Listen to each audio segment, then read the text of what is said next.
Good morning students. +1 का पहला chapter है शारीरिक शिक्षा। शारीरिक शिक्षा क्या होता है? एक जो बच्चा है या विद्यार्थी है उसका सर्वांगीण विकास होना ज़रूरी है और उसके लिए उसको शारीरिक शिक्षा देनी भी ज़रूरी है, क्योंकि अगर शारीरिक रूप से वो स्वस्थ नहीं होगा, उसको अपने शरीर की जानकारी नहीं होगी कि हम कैसे स्वस्थ रह सकते हैं, कैसे अपने आप को मजबूत बना सकते हैं, कैसे हम बीमारियों से दूर रह सकते हैं, तो वो बाकी काम नहीं कर पाएगा। इसलिए प्रत्येक बच्चे को अगर संपूर्ण विकास करना है तो इसके लिए शारीरिक शिक्षा उसको देनी ज़रूरी है। इसके लिए सबसे पहले कि शारीरिक शिक्षा का महत्व क्या है, कि क्यों ज़रूरी है ये शारीरिक शिक्षा प्रत्येक बच्चे को देनी। पहला क्या है कि नागरिक भावना का विकास में सहायक, नागरिक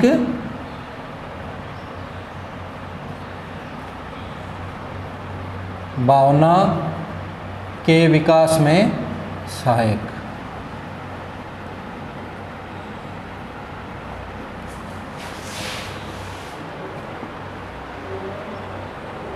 जब भी बच्चा विभिन्न खेलों में भाग लेता है या उसके अलावा व्यायाम में भाग लेता है तो उसमें नागरिक भावना पैदा होती है, यानी उस देश के नागरिक होने के प्रति उसके जो कर्तव्य हैं वो विकसित होते हैं। नंबर 2 क्या है? नेतृत्व की शिक्षा पैदा होती है। नेतृत्व की शिक्षा, नेतृत्व की शिक्षा कि कैसे उसे नेतृत्व करना है। जब शारीरिक शिक्षा उसको मिलेगी तो उसको पता चलेगा कि हमें किसी टीम का लीडर होने के लिए हमारे पास क्या क्या चीज़ें होनी चाहिए, कैसे हमें नेतृत्व उसका करना चाहिए। नंबर 3 है अवकाश का सदुपयोग, अवकाश का सदुपयोग।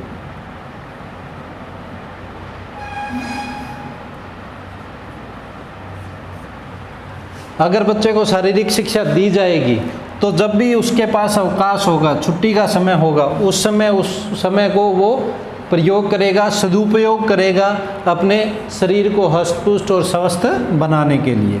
नंबर 4 क्या है?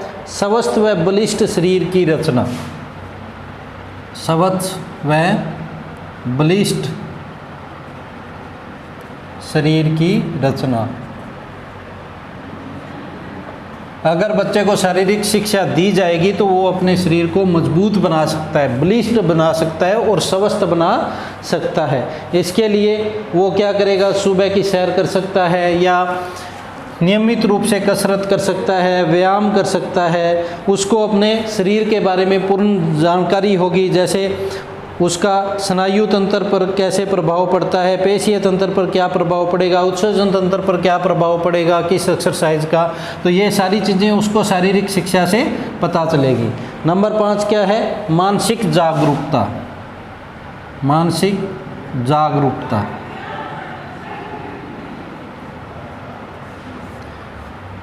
कि बच्चे को मानसिक रूप से जागरूक करना। बच्चे को का आकर्षक व्यक्तित्व और मानसिक दृष्टि से जागरूक आपस में एक दूसरे से क्या होते हैं? जुड़े हुए होते हैं और शरीर आकर्षक होने से आत्मविश्वास और मानसिक संतुष्टि मिलती है। इसलिए शारीरिक शिक्षा का होना ज़रूरी है बच्चे को, कि अगर शारीरिक शिक्षा दी जाएगी तो उसको शारीरिक रूप से मजबूत होगा, जिससे उसमें आत्मविश्वास बढ़ेगा। इसके बाद क्या है? सामाजिक समायोजन में सहायक,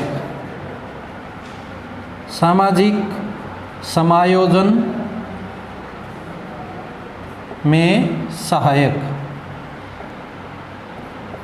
जिस बच्चे को शारीरिक शिक्षा दी जाएगी तो वो शारीरिक दृष्टि से स्वस्थ रहेगा। इससे क्या है? वो समाज के अंदर सही समायोजन बिठा सकता है, यानी हर एक परिस्थितियों के अनुसार अपने शरीर को, अपने मन को क्या है? ढाल सकता है। नंबर 7 क्या है? आजीविका का साधन,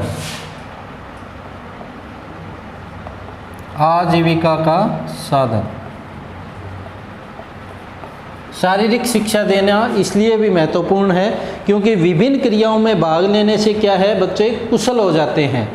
इससे क्या है? अपनी रुचि के अनुसार वो किसी भी क्रिया या खेल को आजीविका के रूप में अपना सकता है, जिससे उसका जीवन यापन हो सके।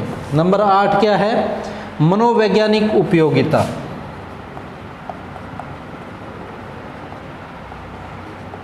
मनोवैज्ञानिक उपयोगिता।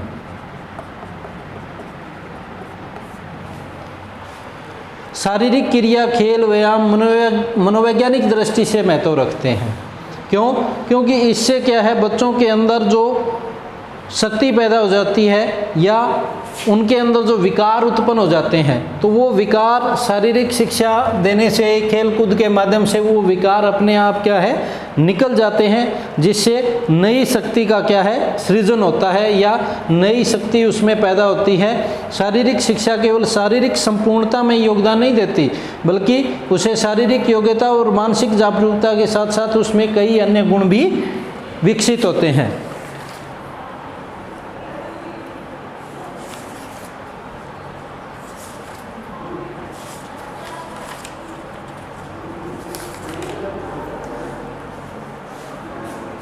तो ये क्या था कि शारीरिक शिक्षा का महत्व कि क्या क्यों महत्वपूर्ण है, क्योंकि नागरिक भावना का इससे विकास होता है, नेतृत्व की शिक्षा मिलती है, अवकाश का सदुपयोग होता है, शरीर है वो स्वस्थ व बलिष्ठ होता है, मानसिक जागरूकता पैदा होती है, सामाजिक संयोजन करने में सहायक है, आजीविका का साधन है और मनोवैज्ञानिक उपयोगिता। ये क्या है शारीरिक शिक्षा के महत्व हैं। इसके बाद इसकी क्रियाएँ कि शारीरिक शिक्षा की क्रियाएँ व विषय।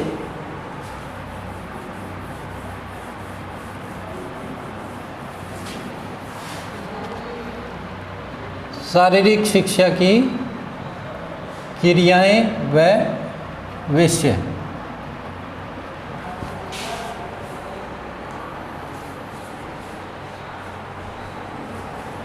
कि इस शारीरिक शिक्षा के अंदर हम किन किन चीज़ों के बारे में पढ़ते हैं। सबसे पहले स्वास्थ्य शिक्षा।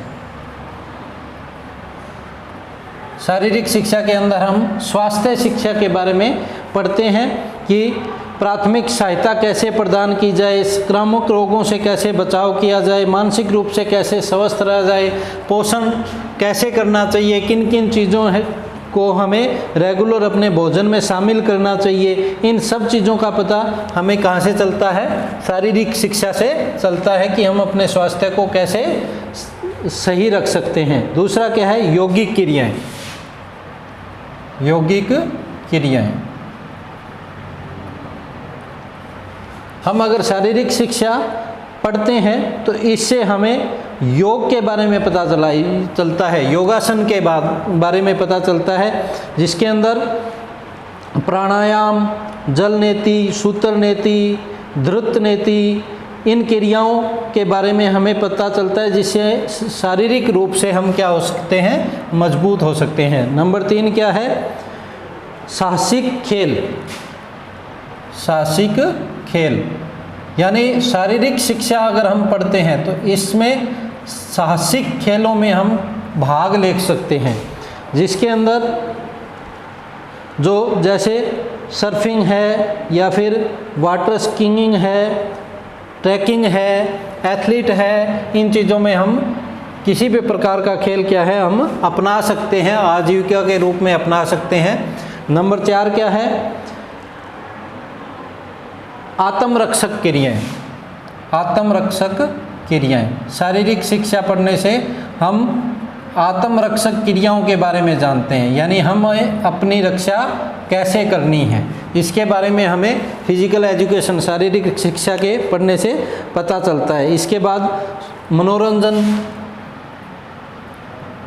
इससे क्या है? मनोरंजन, क्योंकि इसमें हम अनेक प्रकार के खेल खेलते हैं जिससे हमारा मनोरंजन भी होता है।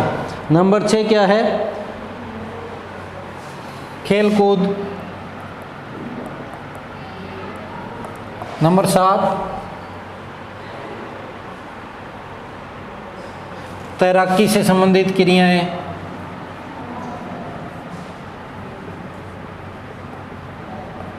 यानी फिजिकल एजुकेशन के विषय हैं ये, कि हमें अपने स्वास्थ्य शिक्षा के बारे में पता चलता है, यौगिक क्रियाओं योग के बारे में पता चलता है, इससे हम साहसिक खेलों में भाग ले सकते हैं, आत्मरक्षक क्रियाओं के बारे में पता चलता है कि हमें अपने शरीर की रक्षा कैसे करनी है, इससे हमारा मनोरंजन भी होता है, अनेक प्रकार के खेलों में हम भाग ले सकते हैं, जैसे तैराकी है, जिम्नास्टिक है या फिर कुश्ती है, इन खेलों में हम भाग ले सकते हैं। तो ये शारीरिक शिक्षा के क्या थे, विषय थे। तो आज ये फर्स्ट जो चैप्टर था हमारा शारीरिक शिक्षा, इसके महत्व और विषयों के बारे में हमने चर्चा की है। तो ये चैप्टर आपका कंप्लीट होता है। Thank you.